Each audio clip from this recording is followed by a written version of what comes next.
नमस्कार। यूपी सुबह सवेरे में आप सभी का स्वागत है। मैं हूं आपके साथ कृतिका। उत्तर प्रदेश की खबरों की शुरुआत करेंगे बड़ी खबर के साथ में।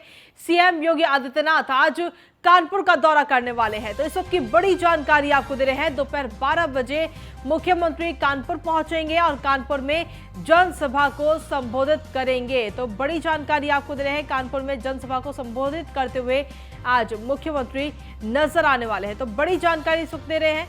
कानपुर में मुख्यमंत्री योगी आदित्यनाथ होंगे और इस दौरान कई करोड़ों की सौगात भी देते हुए मुख्यमंत्री नजर आएंगे। कानपुर को तमाम सौगात मुख्यमंत्री की तरफ से दी जाएगी। दोपहर 12 बजे का समय रखा गया है। कानपुर में 12 बजे मुख्यमंत्री योगी आदित्यनाथ पहुंचेंगे और वहां पर जनसभा को भी संबोधित करेंगे।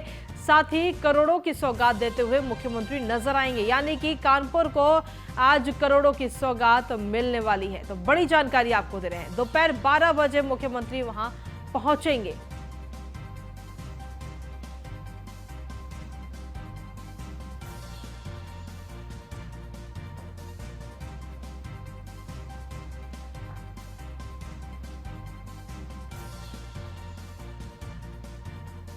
तो आपको बता दें कि कानपुर में मुख्यमंत्री योगी आदित्यनाथ आज कानपुर का दौरा है और इस दौरान कानपुर पहुंचकर के जनसभा को भी संबोधित करेंगे। तो क्या कुछ विकास कार्य होंगे और क्या कुछ सौगात होंगी, वो आपको चलिए ग्राफिक्स के जरिए आपको बताते हैं। कानपुर में आज मुख्यमंत्री योगी आदित्यनाथ रहेंगे। कानपुर को 546.07 करोड़ रुपए की सौगात देते हुए नजर आएंगे। साथ ही 45 परियोजनाओं का लोकार्पण और शिलान्यास करेंगे। 12 योजनाओं के 60 लाभार्थियों से रूबरू होंगे मुख्यमंत्री। साथ ही आपको बता दें कि स्ट्रीट वेंडर्स PMAY शहरी आवास के लाभार्थी शामिल होंगे और साथ ही स्वच्छ आवास के लाभार्थी इसमें शामिल होंगे। स्वच्छ भारत मिशन, राष्ट्रीय ग्रामीण आजीविका मिशन, किसान सम्मान निधि, उज्ज्वला योजना के लाभार्थी शामिल होंगे। किसान सम्मान निधि के 5 लाभार्थी भी इस पूरे कार्यक्रम में शामिल होंगे। उज्ज्वला योजना के जो लाभार्थी हैं वो इस पूरे कार्यक्रम में शामिल होने वाले हैं। तो ये पूरा कार्यक्रम है वो हमने आपको बताया है। इसी के साथ आपको बता दें कि मुख्यमंत्री आज उन्नाव भी जाएंगे और उन्नाव को क्या कुछ सौगात देंगे वो आपको बताते हैं। उन्नाव को 81.89 करोड़ रुपए की सौगात देते हुए मुख्यमंत्री नजर आएंगे। 46 परियोजनाओं का लोकार्पण और शिलान्यास किया जाएगा। 24 करोड़ के विकास कार्यों का शिलान्यास करेंगे। इसके अलावा 55 करोड़ की योजनाओं का भी लोकार्पण आज मुख्यमंत्री करते हुए नजर आएंगे। तो आज उन्नाव का भी दौरा है और उन्नाव में तमाम सौगात देते हुए नजर आएंगे उन्नाव वासियों को। तो साथ ही उन्नाव में जनसभा को भी संबोधित आज मुख्यमंत्री करने वाले हैं। तो उन्नाव और कानपुर के दौरे पर आज मुख्यमंत्री रहने वाले हैं, जहां पर तमाम सौगात देते हुए नजर आएंगे। उन्नाव और कानपुर वासियों को करोड़ों की सौगात आज दी जाएगी। मुख्यमंत्री ये सौगात देंगे और साथ ही जनसभा को भी संबोधित करेंगे।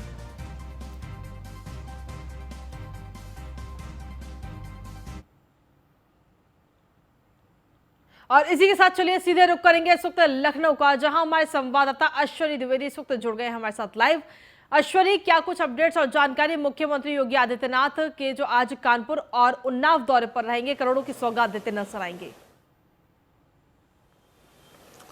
बिल्कुल, मुख्यमंत्री योगी आदित्यनाथ का आज कानपुर और उन्नाव का दौरा है। दोनों जगह वो कार्यक्रम पहुंचेंगे। कानपुर को अगर बड़ी सौगात मिलने जा रही है, जिसमें 556 करोड़ की नई परियोजनाओं का लोकार्पण शिलान्यास होगा। साथ ही साथ वहीं उन्नाव की बात करें तो उन्नाव में 81 करोड़ की जो योजनाएं हैं उनका लोकार्पण शिलान्यास होगा। ये कुल 46 योजनाएं होंगी जिनका लोकार्पण शिलान्यास होगा। निश्चित तौर पर अब से कुछ महीने बाद ही आचार संहिता लगने वाली है। ऐसे में उससे ठीक पहले मुख्यमंत्री प्रदेश के सभी जिलों का दौरा कर रहे हैं। इससे पहले भी देखा गया, गोरखपुर गए, तमाम अन्य जिलों में गए, लगातार दौरा कर रहे हैं और 2022 कहीं ना कहीं रणनीति तैयार कर रहे हैं। जनसभाओं को संबोधित भी कर रहे हैं इस दौरान।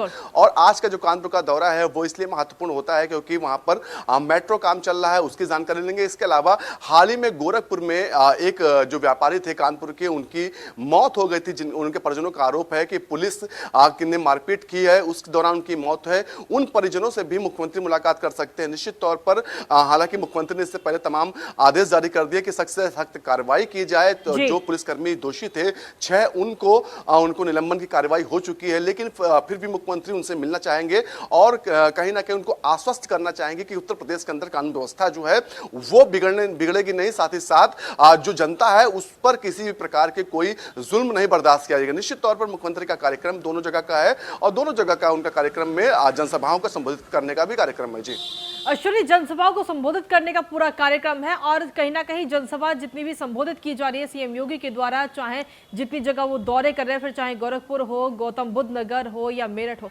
जहां भी वो जा रहे हैं जनसभा को संबोधित करते हुए जो 4.5 साल का जो पूरा कार्यकाल सरकार का रहा है उसकी उपलब्धियां गिनाते हुए नजर आते हैं।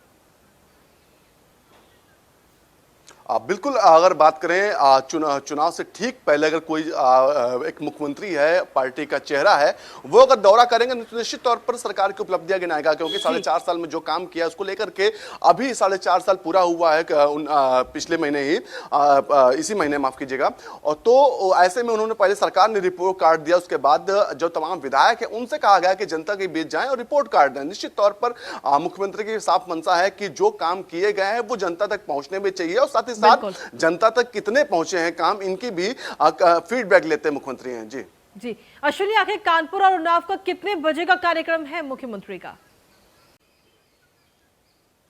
जो मुख्यमंत्री का कार्यक्रम है कानपुर पहुंचने का 12 बजे का, उसके बाद उन्नाव का कार्यक्रम है 12 बजे।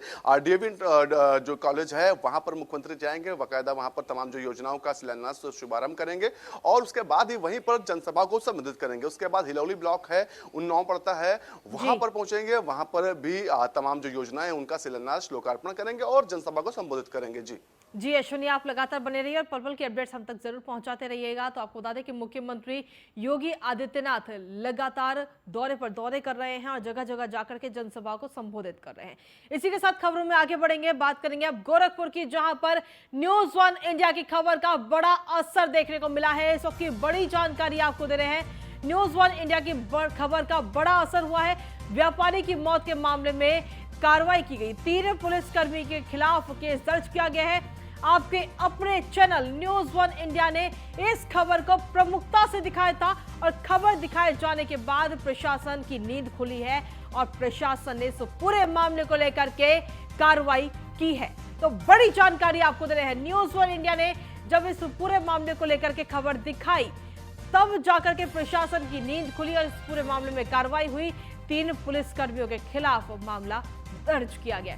तो व्यापारी की मौत के मामले में यह बड़ी कार्रवाई हुई है। गोरखपुर से बड़ी जानकारी आपको दे रहे हैं, जहां पर न्यूज वन इंडिया की खबर का असर देखने को मिला है। 3 पुलिसकर्मियों पर यह कार्रवाई की गई है। आपके अपने चैनल न्यूज वन इंडिया ने इस खबर को प्रमुखता से दिखाया था, जिसके बाद प्रशासन की नींद खुली है, प्रशासन जगा है और तब जाकर इस पूरे मामले पर कार्रवाई की गई है। तो बड़ी जानकारी आपको दे रहे हैं, व्यापारी की मौत के मामले में एक बड़ी कार्रवाई की गई है और 3 पुलिसकर्मियों के खिलाफ केस दर्ज किया गया है।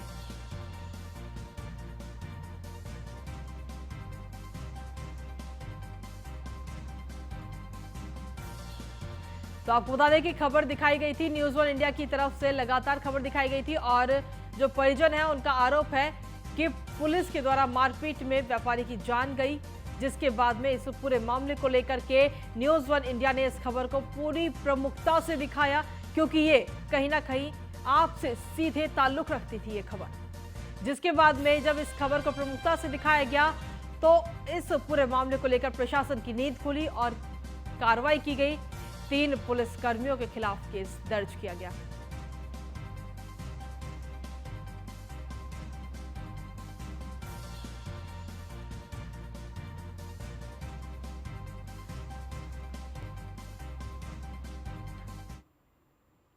और चलिए इसी पर सीधे रुक करते इस वक्त हमारे संवाददाता का हरेंद्र इस वक्त हमारे साथ जुड़ गए हैं और साथ ही अश्विनी भी इस वक्त हमारे साथ लगातार जुड़े हुए हैं।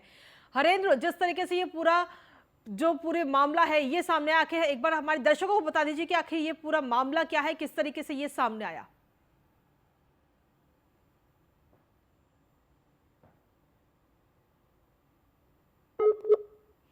हरेंद्र, आवाज मिल पा रही है आपको? नहीं, आवाज नहीं आ रही है आपकी। हरेंद्र, जिस तरीके से ये पूरा मामला सामने आया है, हम चाहेंगे कि आप अपने दर्शकों को सबसे पहले ये बताइए कि आखिर ये पूरा मामला क्या है जिस पर ये बड़ी कार्रवाई की गई।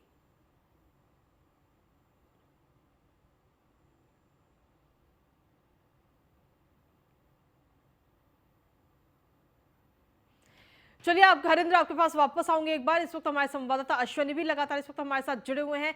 अश्वनी, जिस तरीके से ये पूरा मामला सामने आया और न्यूज़ वन इंडिया की खबर का बड़ा असर हुआ है, हम चाहेंगे कि एक बार आप दर्शकों को बताएं कि आखिर ये पूरा मामला क्या था और किस तरीके से इसका खुलासा हुआ, किस तरीके से ये सामने आया।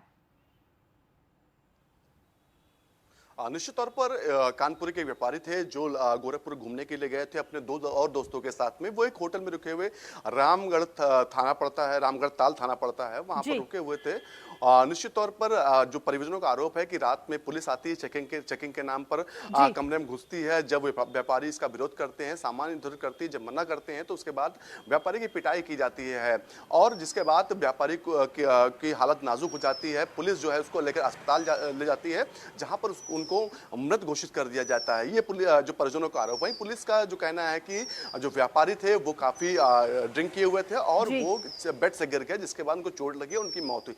दोनों के बीच गुत्थी उलझी हुई थी। इसी के बीच में जो तमाम आला अधिकारी उन्होंने इसका संज्ञान लिया। परिजन लगातार इसका आरोप लगा रहे थे कि कहीं ना कहीं जो पुलिसकर्मी थे उनकी पिटाई से उस व्यापारी की मौत हुई। लेकिन इन सबके बाद काफी 2 दिनों तक ये हंगामा मचा रहा है। लेकिन इसके बाद आला अधिकारियों ने, मुख्यमंत्री ने यहाँ लखनऊ से संज्ञान लिया और तत्काल पर कार्रवाई करते हुए जो 6 पुलिसकर्मी थे उनको निलंबित किया गया। इसके अलावा 3 लोगों को FIR किए गए। निलंबित जो किए गए वो थाना इंचार्ज रामगढ़ ताल है, इसके अलावा चौकी इंचार्ज हैं और 4 अन्य पुलिसकर्मी हैं जिनको निलंबित किया गया। निश्चित तौर पर न्यूज़ वन इंडिया ने इस खबर को काफी प्रमुखता से दिखाया था क्योंकि आम जन से जुड़ी खबर थी। हालांकि इससे पहले भी तमाम लोग, स्थानीय लोगों का कहना है कि जो पुलिस वहां की थी, जो इंस्पेक्टर थे वहां के, उनका रवैया पहले से ठीक नहीं था। निश्चित ऐसे में आरोप उन पर और संगीन होते हैं कि आखिर जब इस तरह का उनका व्यक्तित्व था, इस तरह के जो उनका पहले काम कर चुके हैं, तमाम ऐसे कारनामे कर चुके हैं जिनमें फंस चुके हैं, इन सब के बाद भी आखिर उन पर कार्रवाई क्यों नहीं? मैं आपके पास वापस आऊंगी। इसी बीच इस वक्त की बड़ी जानकारी मिल रही है कि गोरखपुर में कानपुर के प्रॉपर्टी डीलर की जो हत्या हुई, उस पूरे मामले में इस वक्त की बड़ी जानकारी दे रहे हैं। सीएम योगी आदित्यनाथ अब पीड़ित परिवार से मुलाकात करेंगे और सीएम पीड़ित परिवार से मिलने के लिए कानपुर स्थित उनके घर जाएंगे। इस पूरे मामले को लेकर के उनसे बातचीत करेंगे, उनके परिवार वालों से बातचीत करेंगे। साथ ही पीड़ित परिवार को 10 लाख का मुआवजा भी सरकार देते हुए नजर आएगी। तो ये बड़ी जानकारी आपको दे रहे हैं, इस पूरे मामले से जुड़ी हुई बड़ी खबर आपको दे रहे हैं। पीड़ित परिवार से मुलाकात करने के लिए मुख्यमंत्री अब परिवार के पास जाएंगे, कानपुर जाएंगे और उनसे मुलाकात करेंगे। और अधिक जानकारी के साथ लगातार अश्वनी हमारे साथ जुड़े हुए हैं लखनऊ से। अश्वनी, बड़ी जानकारी दे रहे हैं कि मुख्यमंत्री योगी आदित्यनाथ अब खुद पीड़ित परिवार से मुलाकात करने के लिए जाएंगे। न्यूज़ ने पहले ही जानकारी दी थी कि जो मुख्यमंत्री योगी आदित्यनाथ है कानपुर दौरे पर जा रहे हैं और वो ऐसी पूरी संभावना है कि जो परिजन हैं, जो मृतक के जो व्यापारी के परिजन हैं, उनसे मुलाकात कर सकते हैं। और एक बार इस खबर फिर से एक बार मोहर लगी, मुख्यमंत्री उनसे मुलाकात करेंगे, उनका दुख जानेंगे निश्चित तौर पर। हालांकि जो कार्रवाई है उसके पहले निर्देश दिए गए हैं। तमाम जो 6 पुलिसकर्मी तुम सस्पेंशन का कार्रवाई हो चुकी है, इसके अलावा जांच चल रही है और जांच में अगर दोषी पाए जाते हैं वो लोग, तो निश्चित तौर पर एक बड़ी कार्रवाई देखने को उत्तर प्रदेश के अंदर मिलेगी। जी अश्वनी, आप बने रहिए, हम आगे भी आपसे जानकारी लेंगे। और इसी बीच एक और बड़ी खबर की ओर सीधे रुख कर लेते हैं। गोरखपुर के इस पूरे मामले को लेकर के विपक्ष की सियासत भी कहीं ना कहीं नजर आती है। मायावती ने ट्वीट करके सीधे तौर पर निशाना साधा है और एक व्यापारी की मौत अति दुखद है, ऐसा कहना है मायावती का। उन्होंने कहा कि ऐसी घटनाओं से पूरा प्रदेश पीड़ित है। तो इस पूरे मामले को लेकर अब कहीं ना कहीं सियासत भी गर्माती जा रही है। मायावती ने साफ तौर पर ट्वीट करके लिखा कि यूपी सीएम के गृह जनपद गोरखपुर की पुलिस द्वारा होटल में रात्रि रेड करके 3 व्यापारियों के साथ बर्बर व्यवहार और उसमें से एक की मौत अति दुखद व शर्मनाक घटना, जो राज्य में बीजेपी सरकार के कानून व्यवस्था के दावों की पोल खोलता है। वास्तव में ऐसी घटनाओं से पूरा प्रदेश पीड़ित है। तो मायावती ने क्या कुछ कहा है ट्वीट करके, ये हमने आपको बताया। और अब हमारे संवाददाता भी लगातार अश्वनी हमारे साथ जुड़े हुए हैं लखनऊ से। अश्वनी, जिस तरीके से अब कहीं ना कहीं इस पूरे मामले को लेकर के सियासत गर्माती जा रही है और विपक्ष भी अब इस पूरी घटना को लेकर के सीधे तौर पर फायदा उठाता नजर आता है और मायावती का ये ट्वीट सामने आया। बिल्कुल सियासी समीकरण बिठाने चक्कर में हर कोई रहता है। हालांकि सरकार पर लगातार आरोप लगता है कि चाहे वो कोई भी सरकार हो कि कानून व्यवस्था सही नहीं है, लेकिन जी। सबके बावजूद भी देखना होगा कि जिस तरह से जिस तेजी के साथ कार्रवाई देखने को मिली, जो संसद की कार्रवाई जो प्रथम होता है वो की गई। इसके अलावा जांच होती है, जांच के बाद रिपोर्ट लगती है, उसके बाद आगे की कार्रवाई होती है। तमाम जो स्टेप होते हैं उसमें उत्तर प्रदेश सरकार ने कोई कमी नहीं छोड़ी है। उत्तर प्रदेश सरकार की तरफ से जो तत्काल प्रभाव से आदेश जारी, निर्देश जारी किया गया कि जो उचित कार्रवाई होगी वो तत्काल की जाए, इसमें कोई भी दोषी बचना नहीं चाहिए। निश्चित तौर पर इन सब चीजों को देखते हुए ये कहा जा सकता है कि सियासत अपनी जगह है, लेकिन सरकार का जो काम है वो अपनी जगह है। जी, चलिए बहुत बहुत धन्यवाद अश्विनी तमाम जानकारी देने के लिए। तो जिस तरीके से ये पूरा मामला सामने आया और न्यूज़ वन इंडिया ने इस खबर को प्रमुखता से दिखाया था, जिसके बाद में इस खबर पर बड़ा असर देखने को मिला। अब योगी आदित्यनाथ भी पीड़ित परिवार से मुलाकात करने के लिए कानपुर जाएंगे। खबरों में आगे बढ़ेंगे और सीधे रुख करेंगे बड़ी खबर का। लखनऊ से प्रसपा अध्यक्ष शिवपाल यादव के घर पर बड़ी बैठक हुई है और आपको बता दें कि शिवपाल की इस बड़ी बैठक में सभी छोटे दल शामिल हुए हैं। ओम प्रकाश राजभर, असदुद्दीन ओवैसी इस बैठक में शामिल हुए, साथ ही आजाद समाज पार्टी के चंद्रशेखर भी इस बैठक में मौजूद रहे। दरअसल आपको बता दें कि शिवपाल के विक्रमादित्य मार्ग पर जो उनका घर है वहां पर यह बैठक हुई है और इस बैठक में कहीं ना कहीं जो छोटी पार्टियां हैं वो एकजुट होती हुई नजर आ रही हैं। तो बड़ी जानकारी इस वक्त आपको दे रहे हैं। असदुद्दीन ओवैसी, ओम प्रकाश राजभर इस बैठक में मौजूद रहे, चंद्रशेखर भी इस बैठक में मौजूद रहे। शिवपाल यादव के घर पर यह बड़ी बैठक हुई है और इस बैठक में कहीं ना कहीं कहा जा सकता है कि सभी छोटे दल अब एकजुट होते नजर आ रहे हैं। जिस तरीके से ये अहम बैठक हुई है, हालांकि इस अहम बैठक के कई तमाम मायने निकाले जा रहे हैं। वाकई अब कहीं ना कहीं जिस तरीके से चुनाव अब नजदीक आ रहे हैं, ज्यादा वक्त नहीं है, कुछ महीनों का ही वक्त अब उत्तर प्रदेश के विधानसभा चुनावों में बचा है और ऐसे में राजनीतिक सरगर्मियां तेज होना लाजमी है। और जिस तरीके से छोटी पार्टियां अब एकजुट हो रही हैं, कहीं ना कहीं काफी मुश्किल भारतीय जनता पार्टी के लिए हो सकती है जब छोटी पार्टियां एकजुट हो रही, क्योंकि 2017 की अगर हम बात करते हैं तो छोटी पार्टियों ने काफी अहम भूमिका निभाती हुई नजर आई थी छोटी पार्टियां, और अब हो सकता है कि 2022 में भी यही छोटी पार्टियां अहम भूमिका निभाते हुए नजर आए। हालांकि ये तो आने वाला वक्त ही बताएगा कि किसकी ज्यादा अहम भूमिका रहेगी, लेकिन फिलहाल शिवपाल यादव के घर पर जो ये अहम बैठक हुई, ये बड़ी बैठक हुई और जिस बैठक में शिवपाल यादव, साथ ही असदुद्दीन ओवैसी, ओम प्रकाश राजभर और चंद्रशेखर मौजूद रहे, चर्चा हुई होगी, तमाम बातें हुई होंगी राजनीति से जुड़ी हुई। ये वाकई देखना दिलचस्प होगा कि आगे क्या कुछ रणनीति छोटे दल बनाते हैं, लेकिन कहीं ना कहीं जिस तरीके से ये बैठक हुई इससे इतना साफ जरूर नजर आता है कि छोटे दल अब एकजुट होते दिख रहे हैं। एकजुटता छोटे दलों में नजर आती है। तो बड़ी जानकारी आपको दे रहे हैं लखनऊ से। शिवपाल यादव के घर पर यह बड़ी बैठक हुई है जिसमें सभी छोटे दल शामिल हुए हैं।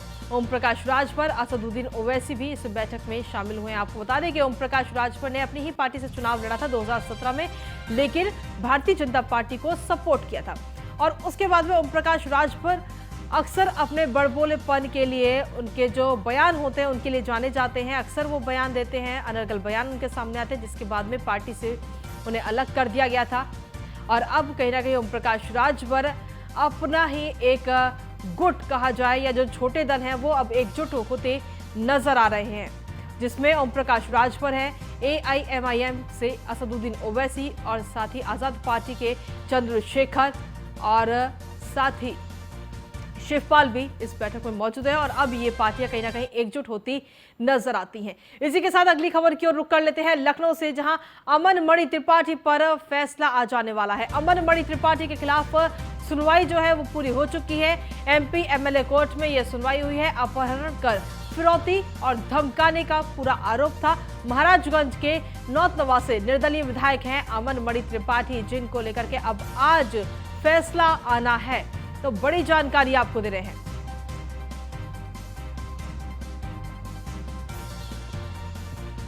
तो महाराजगंज के नौतनवा से निर्दलीय विधायक हैं अमन मणि त्रिपाठी, जिन पर आज फैसला होने वाला है और ग्राफिक्स के जरिए कुछ बातें आपको बताते हैं इस पूरे मामले से जुड़ी हुई।